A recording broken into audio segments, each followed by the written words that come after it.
صلوات والسلام Michael கண்மணி நாயகம் முஹம்மது முஸ்தபா ஸல்லல்லாஹு அலைஹி வஸல்லம் அவர்களின் அன்னாரின் நட்புகளை பின்பற்றிய சஹாபாக்கள் என்னை குழந்தைய இமாம்கள் சாலிஹான நல்லடியார்கள் இறைநேசர்கள் பூமியின் முஸ்லிம்களாகிய நம் அனைவரும் உண்டாவதாக. கண்ணியத்துக்குரியவர்களே, அல்லாஹ்வின் நல்லடியார்களே, வெள்ளிக்கிழமை இரவு இந்த அல்லாஹ்வுடைய இறையிலே நாம் இஷாவுடைய அல்லாஹ்வுடைய திக்ர் மஜ்லிஸை வரிசை வீட்டுக்கு நாம் அமர்ந்திருக்கிறோம். அல்லாஹ் சுப்ஹானஹு வ தஆலா பரிசுத்த குர்ஆனிலே ஃபத்குருல்லாஹ திக்ரன் கஸீரா, நீங்கள் அல்லாஹ்வை அதிகமாக திக்ர் செய்யுங்க, அதிகமாக நீங்கள் ஞாபகம் செய்யுங்கள் என்பதாக அல்லாஹ் சுப்ஹானஹு வ தஆலா சொல்கிறார். அன்புக்குரியவர்களே, அல்லாஹ்வின் நல்லடியார்களே, அல்லாஹ்வுடைய திக்ர்களை பற்றி குர்ஆனிலே பல இடங்களிலே அல்லாஹ் தஆலா திக்ரை பற்றி சொல்கிறான். அதே போன்று நபிகள் நாயகம் ஸல்லல்லாஹு அலைஹி வஸல்லம் அவர்கள் திக்ரை பற்றி ஏராளமான ஹதீஸ்கள் நாயகம் ஸல்லல்லாஹு அலைஹி வஸல்லம் அவர்களுடைய பொன்மொழிகளாக பதிவு செய்யப்பட்டிருக்கிறது. ஃபத்குரூனி அதுகுருக்கும் வஷ்குருனி வலா தக்ஃபுரூன். இந்த இடத்திலே அல்லாஹ் தஆலா சொல்கிறான், ஃபத்குரூனி, என்னை நீங்கள் ஞாபகம் செய்யுங்கள், அதுகுருக்கும், உங்களை நான் ஞாபகம் செய்வேன், வஷ்குரூனி, எனக்கு நீங்கள் ஷுக்ர் செய்யுங்க, வலா தக்ஃபுரூன், நான் செய்த நிஅமத்துகளுக்கு நிஅமத்துகளை நீங்கள் ஷுக்ர் செய்யாமல் நீங்கள் அதை நிராகரித்து விட வேண்டாம். அப்போ இந்த ஆயத்தில் ரெண்டு விஷயம் அல்லாஹ் தஆலா தன்னை திக்ர் செய்யும்படி சொல்கிறான், அவனை ஷுக்ர் செய்யும்படி சொல்கிறான். அப்போ ஒரு மனிதனுடைய வாழ்க்கையிலே திக்ர் ஷுக்ர், அல்லாஹ்வை அதிகமாக ஞாபகம் செய்தல், அவனை திக்ர் செய்தல், அவன் இந்த உலகத்திலே எங்களுக்கு தந்த நிஅமத்துகளுக்காக வேண்டி அவனை நாம் ஷுக்ர் செய்தல், சதாவும் ஷுக்ர் செய்து கொண்டே இருப்பது.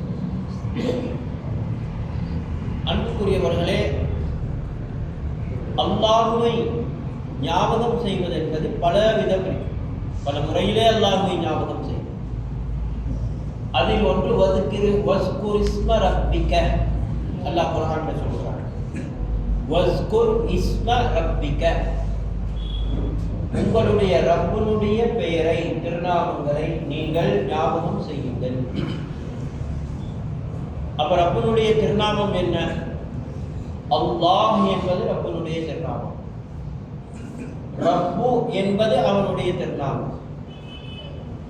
அர் ரஹ்மான் அர் ரஹீம், அஸ்மாவுல் ஹுஸ்னாவில் வரக்கூடிய அனைத்தும் அவனுடைய திருநாமம். அப்ப லா இலாஹ இல்லல்லாஹு என்ற திக்ரை எடுத்துக்கொண்டா அதுல இலாஹு என்பது அல்லாஹ்வுடைய திருநாமம்.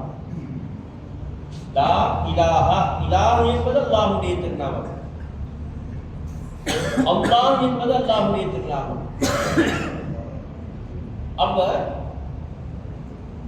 அந்த திருநாமத்திலே, அல்லாஹ் என்ற திருநாமத்திலே அதை எப்படி எடுத்துக்கொண்டாலும் அது அல்லாஹ்வுடைய இஸ்மை ஞாபகப்படுத்தக்கூடியதாக இருக்கும்.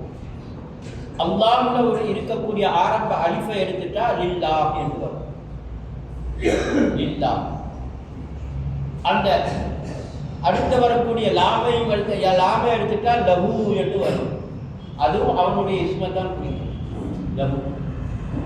அந்த லாம இருக்கக்கூடிய அடுத்த லாமையும் எடுத்துட்டாக்கா ஹூ என்பது. ஹூ என்பதும் அல்லாஹ்வுடைய திருநாமம் தான். குல் ஹூ அல்லாஹு அஹத். நபியே நாயகமே, குல், நீங்க சொல்லுங்க, குல் ஹூ, அவனாகிறவன். அப்ப ஹூ என்பது அவனுடைய ஒரு திருநாமம். குல் ஹூ அல்லாஹு, அவன் அல்லாஹ்வா இருக்கும். அஹதுன் அஹதா இருக்கும். அஹத் என்பது அவனுடைய திருநாமம். அப்ப அல்லாஹுவை அவனுடைய திருநாமங்களை கொண்டு ஞாபகம் செய்யக்கூடிய முறைகள் பல முறைகள் நமக்கு மஷாயிகமார்கள் ராத்திபுதலின் மூலமாக நமக்கு அமைத்து தந்திருக்கக்கூடிய திக்கர்கள். அல்லாஹ் அல்லாஹ் என்று சொல்லக்கூடிய திக்கர், இல்லல்லாஹ் என்று சொல்லக்கூடிய திக்கர். அப்ப லா இலாஹ இல்லல்லாஹ் என்று சொல்லக்கூடிய திக்கர் அஃலலு திக்கர். எல்லா திக்கர்லையும் மிகவும் வலுப்பமான திக்கர் லா இலாஹ இல்லல்லாஹ் என்ற திக்கர். அதுதான் ஆக சிறந்த உயர்ந்த திக்கர் லா இலாஹ இல்லல்லாஹ் என்ற திக்கர். அந்த லா இலாஹ இல்லல்லாஹ் என்ற திக்கரை நாம் எப்படி செய்யணும்? அல்லாஹ் தஆலா குர்ஆன்ல சொல்றான், ஃபஅலம் அன்னஹு லா இலாஹ இல்லல்லாஹ். ஃபஅலம், நீங்க அறிந்து கொள்ளுங்க, அன்னஹு நிச்சயமாக விஷயமாகிறது, லா இலாஹ இல்லல்லாஹ் அல்லாஹ்வை தவிர வேறு இலாஹு இல்லை என்ற விடயத்தை நீங்கள் அறிந்து கொள்ளுங்கள். அல்லாஹ்வை தவிர வேறு இலாஹு இல்லை என்பதை நீங்கள் அறிந்து கொள்ளுங்கள். அந்த இல்ம, அந்த ஞானத்தை நீங்க தேடுங்கன்னு அல்லாஹ் சொல்றான் குர்ஆன். ஃபஅலம் அன்னஹு லா இலாஹ இல்லல்லாஹ். அப்ப லா இலாஹ இல்லல்லாஹ் என்ற திக்ர் செய்யும் போது அதனுடைய ஒழுங்குமுறை என்ன, எப்படி செய்யணும், அந்த திக்ர் செய்யும் போது நம்முடைய சிந்தனையை நாம் எப்படி வச்சுக்கொள்ளணும் என்பது மிக முக்கியம். நாவல திக்ர் செய்யும். திக்ர்ல 4 வகை இருக்கு.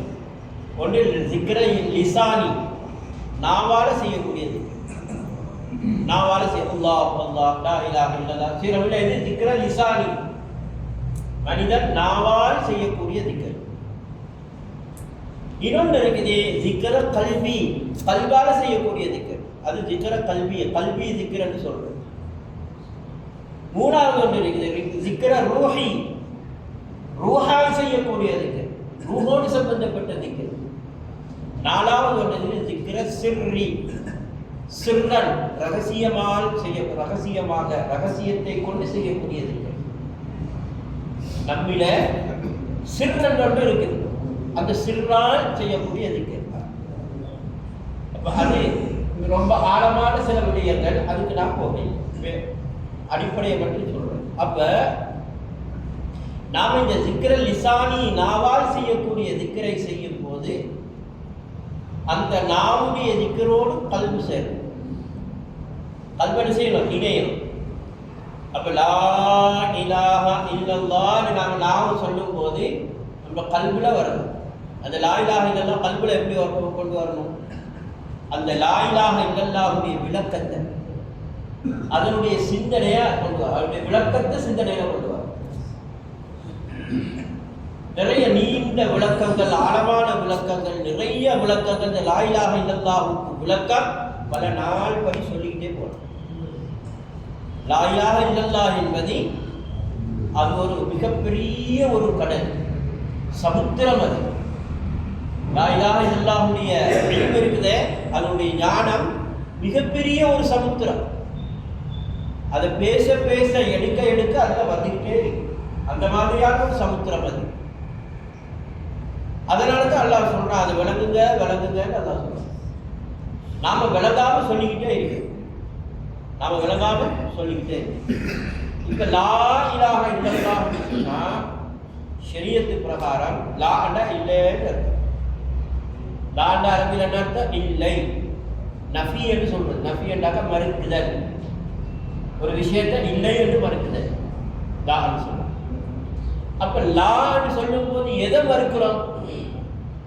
லா இலாஹா. அப்ப இலாஹ் என்றால் என்ன அர்த்தம்? இலாஹுக்கு என்ன அர்த்தம் சொன்னால் அதுக்கு 4 அர்த்தம் இருக்கு. ஒவ்வொரு அர்த்தத்துக்கும் சமுத்திரம் போன்ற விளக்கம் இருக்கு. முதலாவது இலாஹு என்பதற்கு மஅபூத் என்று பொருள். முஸ்தஹிக்குல் லில் இபாத், வணக்கத்துக்கு தகுதியானவன் என்ற அர்த்தம். இலாஹுக்கு என்ன அர்த்தம்? வணக்கத்துக்கு தகுதியானவன், வணங்கப்படுவதற்கு தகுதியானவன் என்ற அர்த்தம். அவனுக்கு தான் இலாஹுன்னு சொல்லுவான். இந்த சிருஷ்டியில ஏதாவது ஒன்றுக்கு இலாஹ்னு சொல்லணுமா? சொல்ல இயலாது. ஏன் சொல்ல இயலாது? அது வணக்கத்துக்கு தகுதி இல்லை. அது வணக்கத்துக்கு தகுதி இல்லை. அது அப்போ வணக்கத்துக்கு தகுதியானவன் என்று சொல்லும் போது வணக்கத்துக்கு தகுதியானவைகள் இந்த கோடான கோடி சிருஷ்டிகளில் எதுவும் வணக்கத்துக்கு தகுதி இல்லை என்று கொண்டார். லா இலாஹா என்று சொல்லணும். இந்த கோடான கோடி சிருஷ்டிகளில் வணக்கத்துக்கு தகுதியானவர் எதுவும் இல்லை. வணங்குவதற்குண்டான தகமை எந்த ஒரு சிருஷ்டிக்கும் இல்லை. லா இலாஹா இல்லல்லாஹ், அல்லாஹ்வு தவிர. அல்லாஹ்வுல தான் இருக்குது அந்த தகமை. அல்லாஹ் ஒருவன் தான் அதற்கு தகுதியானவன், வணங்கப்படுவதற்கு தகுதியானவன் என்று பொருள். மஅபூத், லா மஅபூத இல்லல்லாஹ். அப்ப லா இலாஹ இல்லல்லாஹ்வுக்கு ஷரியத்தில் முதல் மானா என்ன? லா மஅபூத இல்லல்லாஹ், வணங்கப்படுவதற்கு தகுதியானவன் இந்த சிருஷ்டிகளில் எதுவும் கிடையாது அல்லாஹ்வை தவிர. அப்ப சிருஷ்டி என்னும் போது இந்த உலகத்தில் இருக்கக்கூடிய சிருஷ்டிகள் மட்டுமா சிருஷ்டி இல்லை. 3 வகையான உலகங்கள் இருக்குது. ஆழங்கள் என்று சொல்றது ஆழம். 3 வகையான ஆழங்கள் இருக்கு. அதுல ஆலமுல் அஜ்சாம். ஆலமுல் அஜ்சாம் என்று சொன்னா பிசிக்கல் வேர்ல்ட் அல்லது மெட்டீரியல் வேர்ல்ட், ஜடத்துவ உலகம், நாம் வாழுகின்ற இந்த உலகம். இதுல எதை எடுத்துக்கொண்டாலும் அதுக்கு சடம் இருக்குது, அதுக்கு ஒரு மெட்டீரியல் இருக்குது. அப்ப இதுக்கு என்னன்னு சொல்றது? ஆலமுல் அஜ்சாம் என்று சொல்றது. ஆலமுல் அஜ்சாம் ஜடத்துவ உலகம், பிசிக்கல் வேர்ல்ட். அப்ப இந்த ஜடத்துவ உலகத்தில் இருக்கக்கூடிய அனைத்தும் என்னது? சிருஷ்டிகள். இந்த ஜடத்துவ உலகம் ஆலமுல் அஜ்சாம் என்று சொல்லக்கூடிய இந்த ஆழத்தை தாண்டி இன்னொரு ஆழம் இருக்கு. அது ஆலமுல் மிசால் அல்லது ஆலமுல் பர்ஸஹ் என்று சொல்றோம். பர்ஸஹுடைய ஆழம். அங்கேயும் சிருஷ்டிகள் இருக்குது. உலகத்தில் வரக்கூடிய, உலகத்தில் இருந்து போனோம் எல்லாமே அங்கே இருக்குது. அங்கேயும் கோடான கோடி சிருஷ்டிகள் இருக்குது. ஆலமுல் மிசால் இல்லை. 3வது ஆலமுல் மிசாலை தாண்டிய ஒரு உலகம் இருக்குது. அது ஆலமுல் அர்வாஹ், ரூஹுகளுடைய ஆலம். ரூஹுகளுடைய ஆலம் ஆலமுல் அர்வாஹ் என்று சொல்றோம். நான் சொல்றது பயான் அல்ல. நான் இப்ப பயான் சொல்லல, சில இல்முகளை சொல்றோம். அது அப்படியே உள்ள வாங்கிடுவோம், அவ்வளவுதான். பயான் அல்ல, இல்முகளை சொல்றேன். வாழ்க்கைக்கு உண்டானது, அன்றாட வாழ்க்கைக்கு உண்டானது, ஈமானோடு சம்பந்தம். அப்ப ஆலமுல் அஜ்சாம், ஆலமுல் மிசால், ஆலமுல் அர்வாஹ், 3 வகையான ஆலங்கள். இந்த 3 ஆலங்களையும் சிருஷ்டி இருக்குது. எண்ணில் அடங்காத கோடான கோடி ஆலங்கள், மலக்குகள், ஜின்னுகள் எல்லாமே அதில் கட்டுப்படும். இந்த 3ல கட்டுப்படும். இந்த 3 ஆலங்களை தாண்டி அதுக்காக சிருஷ்டிகள் என்பது கிடையாது. ஆலமுல் லாஹூத் என்று சொல்றது. சூஃபியாக்களுடைய பரிபாஷையில் ஆலமுல் லாஹூத் என்று சொல்லக்கூடிய உலகம். அது ஹக்குடைய தஜல்லியாத்தை தவிர வேற எதுவும் கிடையாது. சரி, அங்க போகல. அப்ப இந்த 3 ஆலங்கள். அப்ப லா இலாஹா என்று சொல்லும் போது இந்த 3 ஆலங்களையும் அந்த லாவுக்குள்ள அடக்கணும். இந்த 3 உலகங்களையும் ஆலமுல் அஜ்சாம், ஆலமுல் மிசால் அல்லது பர்ஸஹ், ஆலமுல் அர்வாஹ், இந்த 3 ஆலங்களையும் சிந்தனையில கொண்டாந்து லா என்ற சிந்தனையில. அப்ப தஜ்வீத் சட்டப்படி அந்த லா என்பதை 3 ஹர்ஃப் அளவுக்கு நீட்டணும். லாவில் ஒரு மத்து இருக்கு இல்லையா, அந்த மத்தை 3 ஹர்ஃப் அளவு நீட்டணும். லா நீட்டணும். ஏன் 3 அளவு? இந்த 3 ஆலங்களை உள்ளடக்கணும்.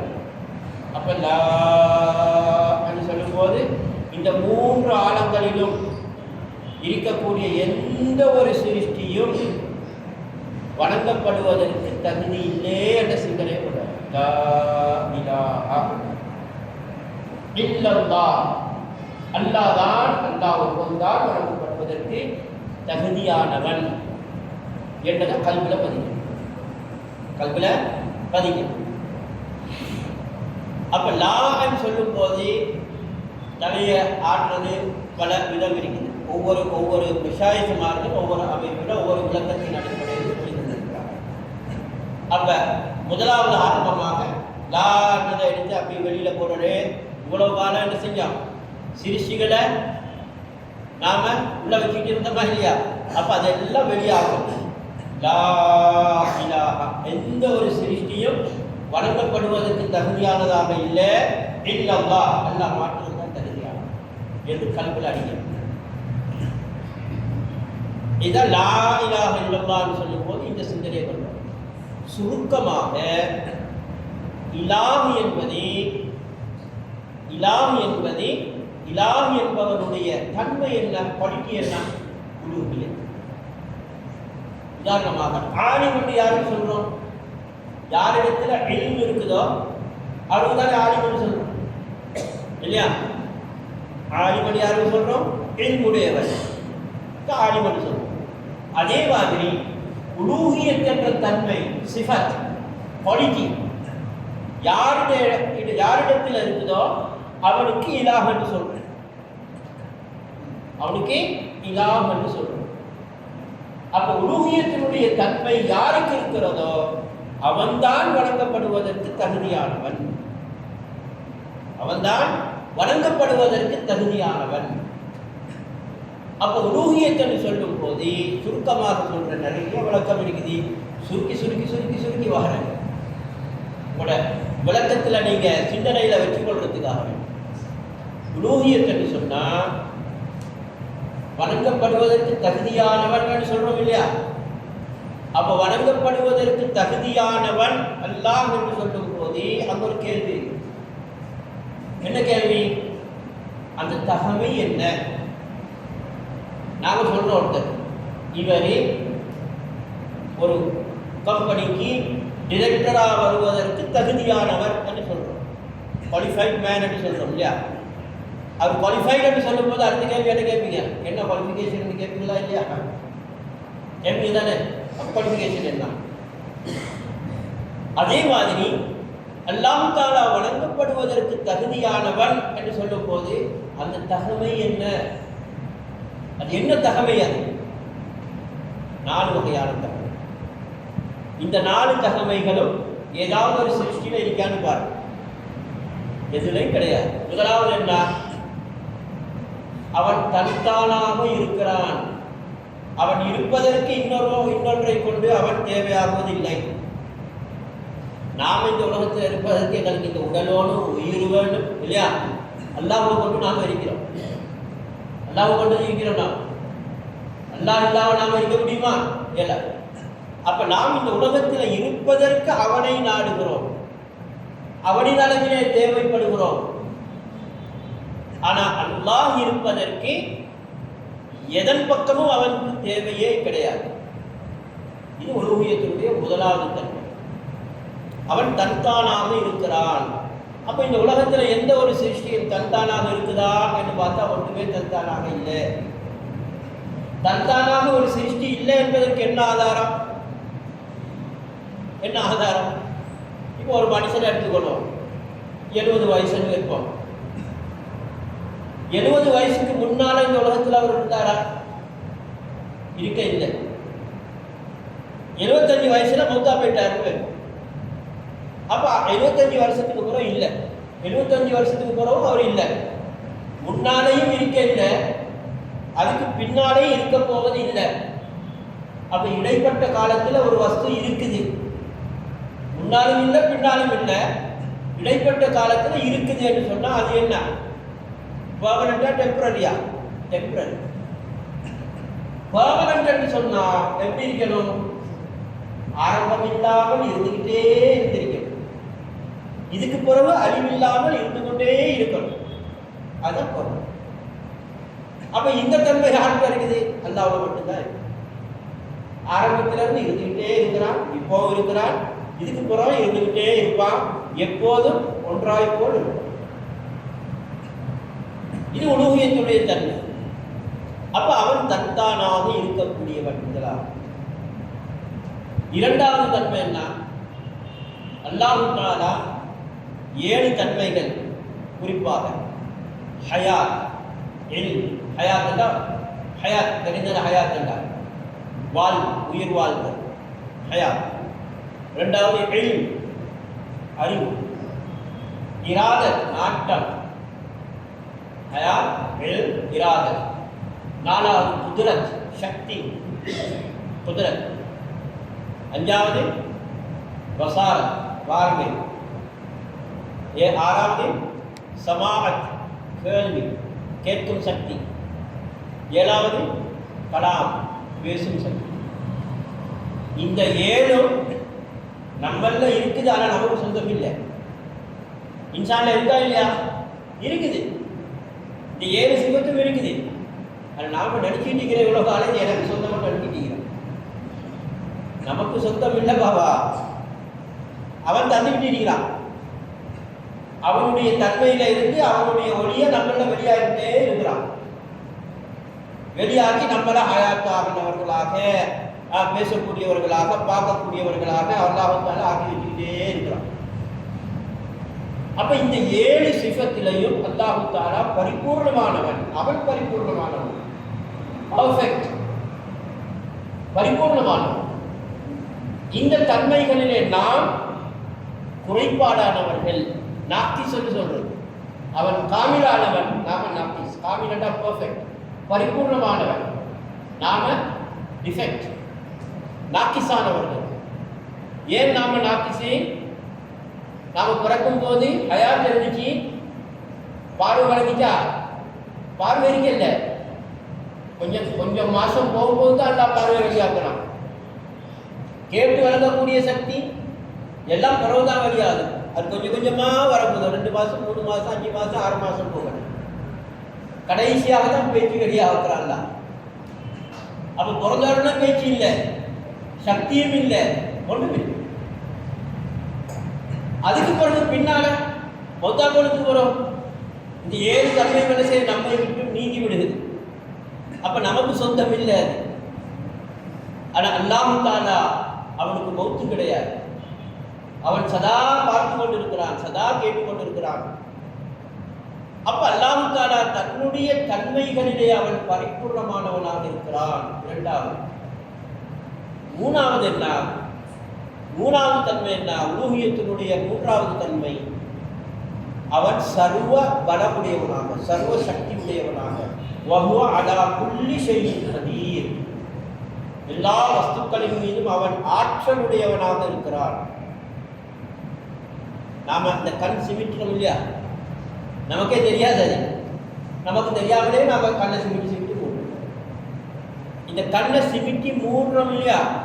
இதனுடைய பெருமதி எப்படி தெரியுமா தெரியும்? எல்லாம் பாதுகாக்கணும். யாருக்காவது ஒரு நோய் வந்து கண் மூடையிலாம இருக்குதுன்னு சொன்னாக்கா அப்பதான் அதனுடைய பெருமதி தெரியும். வருத்தம் வந்துடும். இந்த கண் மூடி திறக்கும் போது அதுல நிறைய ராகத்தை அல்லா தந்துக்கிட்டே இருக்கு. அது அல்லாஹ்வுடைய கூவத்தை கொடுக்கும். அல்லாஹ்வுடைய கூவத், அவன் தான் அந்த சக்தியை தாரான். நாங்க பேசுறோம், நாவு அசைந்து, இந்த நாவுடைய அசைவு நாம நினைக்கிறோம் என்னுடைய சக்தியை கொண்டு நான் பேசுறேன். இல்லை, அவனுடைய கூவத்தை அல்ல, கூவத்தினுடைய அந்த 100 அல்ல வெளியாகும். அவனுடைய சிவன், அவனுடைய சிவத்தினுடைய 100 அல்ல வெளியாக்குறான். நம்மள வெளியாக்கி நம்மளை பார்க்க வைக்கிறான், கேட்க வைக்கிறான். அவன் நாடும் போது அது திருப்பி எடுத்துருவான். திருப்பி எடுத்தா முடிச்சு போயிருக்காரு. அப்ப அல்லாஹ் தஆலா தன்மைகள் அவன் தன்னுடைய சக்தியிலே அவன் பரிபூர்ணமானவனாக இருக்கிறான். நாம இயலாமையானவர்களாக, வீக்கா இருக்கிறோம். அவன் ஸ்ட்ராங்கா இருக்கிறான். செயல்ல நாடியதை செய்யக்கூடியவன். நாம நாடியதை நமக்கு செய்ய இயலாது. அவன் நாடணும் நமக்கு, அப்பதான் நாம செய்ய முடியும். அப்ப அல்லாஹ் தஆலா தன்தானாக இருக்கிறான். அவன் இருப்பதற்கு இன்னொரு வஸ்துவின் மீது அவன் தேவையில்லை. இரண்டாவது, அவன் தன்னுடைய தன்மைகளிலே, சிஃபத்துகளிலே, குவாலிட்டிஸ்ல அவன் பரிபூர்ணமானவனாக இருக்கிறான். மூணாவது, அல்லாஹ் தஆலா தன்னுடைய செயல்களில் பூரண சக்தி உடையவனாக இருக்கிறான். பூரண சக்தி உடையவனாக இருக்கிறான். நாலாவது, அல்லாஹ் தஆலா மாலிக்காக இருக்கிறான். மாலிக் என்ன? அனைத்துக்கும் சொந்தக்காரன். அனைத்துக்கும் சொந்தக்காரனா அவன் தான் இருக்கிறான். லஹு மாஃபி ஸமாவாத்தி வ மாஃபில் அர்த். லஹு மாஃபி ஸமாவாத்தி வ மாஃபில் அர்த். வானம் பூமிக்கு இடையில உள்ள அத்தனை வஸ்துவும் எனக்கு சொந்தம் என்றான். அப்ப நான் யாருக்கு சொந்தம்? நாம யாருக்கு சொந்தமான பொருள்? அவனுக்கு சொந்தமான பொருள். நம்முடைய உயிர், நம்முடைய கல்வி எல்லாமே அவனுக்கு சொந்தமான. நம்முடைய மனைவி, மக்கள், நமக்கு தந்திருக்கக்கூடிய காசு, பணம், சொத்து, சுகம் அனைத்தும் அவனுக்கு தான் சொந்தம். நாம பிச்சைக்காரர்கள் இந்த உலகத்தில். அல்லாஹ் குர்ஆன்ல சொல்றான், இன்னல்லாஹ கனியுன் வ அன்துமுல் ஃபுகரா. அல்லாஹ் தான் கனி, அவன் தான் பணக்காரன். நீங்க எல்லாருமே ஃபகீர்கள் என்று அல்லாஹ் சொல்றான். அதுக்கு மேல என்ன இருக்கு? நாம ஃபகீர் தான். அப்ப அல்லாஹ்வுக்கு சொந்தமான அனைத்துமே அல்லாஹ்வுக்கு சொந்தமானது. இதனால அவன் தான் மாலிக். அவனுக்கு சொந்தமான வஸ்துக்கள் இருந்து தனது அடியார்களுக்கு அல்லாஹ் பங்கு வச்சிருக்கிறான். இவருக்கு இவ்வளவு, இவருக்கு இவ்வளவு, இவருக்கு இவ்வளவு. சில பேருக்கு அல்லாஹ் கூட கொடுத்திருக்கிறான், சில பேருக்கு குறைய கொடுத்திருக்கிறான். அது அவனுடைய இஷ்டம். அது அவனுடைய இஷ்டம். ஏழையுடைய குடிசையும் சரி, ஜமீன்தாருடைய மாளிகையும் சரி, எல்லாமே அவனுக்கு சொந்தமானது. இந்த பூமியில எல்லாரும் பொறுப்புதாரிகள் தான், சொந்தக்காரர்கள் அல்ல. ட்ரஸ்டிமார்கள் எல்லாருமே ட்ரஸ்டி. அவன் திருப்பி எடுத்துருவான். அப்ப நமக்கு எதுவுமே சொந்தம் இல்லை இந்த உலகத்தில். எல்லாம் அவனுக்கு சொந்தம். அவன் மாலிக்காக இருக்கிறான். இந்த 4 தன்மையும் தான் உலூஹியத்தினுடைய தன்மை. இந்த 4 தன்மை யாரிடத்தில் இருக்குதோ அவன் தான் இலா.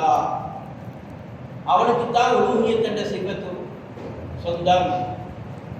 அப்ப லா இலாஹ இல்லல்லாஹ் என்ற திக்ர் செய்கின்ற போது இதை என்ன சிந்தனையில கொண்டு வரும். யாரெல்லாம் எனக்கு நான் சொந்தம் இல்லை, லா இலாஹ எனக்கு நான் சொந்தம் இல்லை, இல்லல்லாஹ் உனக்கு சொந்தம் தான். லா இலாஹ இல்லல்லாஹ் யாரெல்லாம் என்னுடைய கல்களுக்கு சொந்தம் இல்லை, உனக்கு சொந்தம். என்னுடைய ரூஹ் எனக்கு சொந்தம் இல்லை, உனக்கு சொந்தம். எல்லாமே உன்னுடைய மில்க். மில்கன்னு சொன்னா உடைமைகள். அவனுடைய உடைமைகள், அவனுடைய உடைமைகள். 20 நிமிஷம் தரப்பட்டுள்ள நேரம். இன்ஷா அல்லாஹ் அதனை முடிச்சு கொள்றேன். இதனுடைய விளக்கங்கள் நிறைய இருக்கு. பேசிக்கிட்டு போனால் பேசிக்கிட்டே போன நேரம் விளங்காது. இன்பற்றதுக்கு முடிச்சுட்டோம் இல்லை. அதனால அந்த இல்மு அப்படிதான். ஈமானோட சம்பந்தப்பட்டது. விளங்கணும். ஒவ்வொரு முஸ்லீமும் ஒவ்வொரு முஸ்லீமும் கண்டிப்பாக விளங்கணும்.